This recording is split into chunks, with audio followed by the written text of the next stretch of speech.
code, and now let's see the modifications. First, we need to include the software.serial library, which will enable the Bluetooth communication and define some variables needed for the program.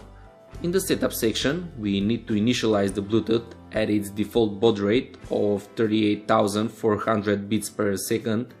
I set the initial text message to be howtomechatronics.com with 100 milliseconds delay scrolling speed. Next, using the Bluetooth.available function, we check whether there is incoming data from the serial port, and if that's true, using the Bluetooth.read function, we start reading the serial port, 1 byte each iteration. So the first incoming byte will be always stored in the indicator variable, and according to it, choose whether we will change the text message, the scrolling speed, or the brightness of the LED matrix. If we take a look at the Android app code blocks, we can notice that when the send button is clicked, first we send the indication byte, in this case 1, which means we want to change the text message.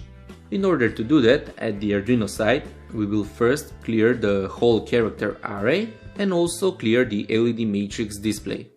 Then, in the while loop, we will read the rest of the data in the serial port, and that's the message typed in the text box of the Android app.